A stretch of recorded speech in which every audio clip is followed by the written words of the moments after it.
Pengantar sistem perusahaan untuk manajemen. Apa itu ERP? Enterprise Resource Planning atau ERP merupakan aplikasi terintegrasi yang menjadi kerangka kerja untuk mentransformasikan dan membantu proses pembangunan fondasi sistem informasi dalam suatu organisasi, baik yang diimplementasikan dalam skala besar maupun bertahap.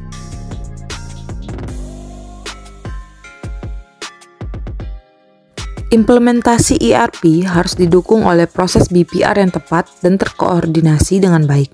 Apa itu BPR? Business Process Reengineering atau BPR adalah proses mengubah pola pikir mendasar dan mendesain ulang setiap proses bisnis untuk mencapai peningkatan dramatis dengan mempertimbangkan biaya, kualitas, kecepatan, dan layanan yang terbaik. Konsep integrasi informasi ERP.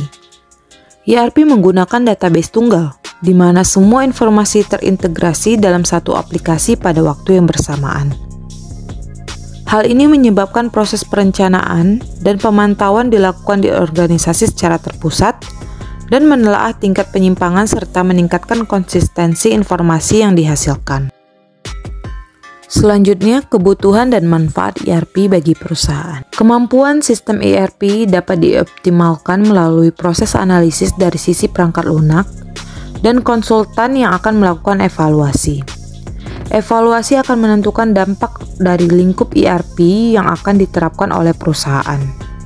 Berikut siklus proses implementasi ERP meliputi beberapa tahap. Yang pertama, keputusan untuk menggunakan ERP. Lalu yang kedua, memilih ERP yang tepat. Yang ketiga, merancang kebutuhan bisnis dengan fasilitas ERP pilihan. Yang keempat, lihat dan evaluasi setiap proses bisnis dan perubahan apa yang perlu dilakukan dalam modul ERP. Yang kelima, menyusun arsitektur dan cetak biru atau blueprint. Yang keenam, pendekatan implementasi yang akan dilakukan secara big bang atau bertahap. Yang ketujuh, pelatihan dan pengujian ERP sebelum proses go live. Dan yang kedelapan adalah evaluasi setelah go live sistem ERP. Lalu ada manfaat ERP untuk perusahaan. Yang pertama, mengurangi limbah. Lalu yang kedua, terus terjadinya peningkatan.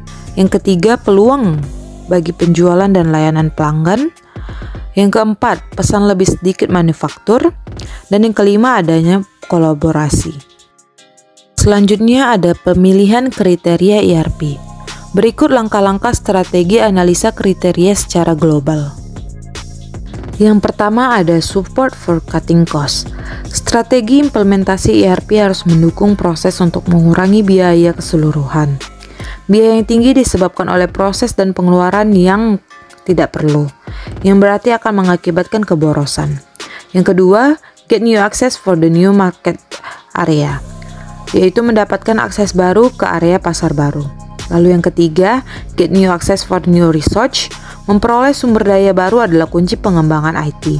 Dengan strategi pengembangan dan implementasi ERP yang tepat dan mengenai sasaran, akan membuka peluang-peluang baru untuk mendapatkan sumber daya untuk modal kerja dan pengembangan bisnis dari organisasi atau perusahaan.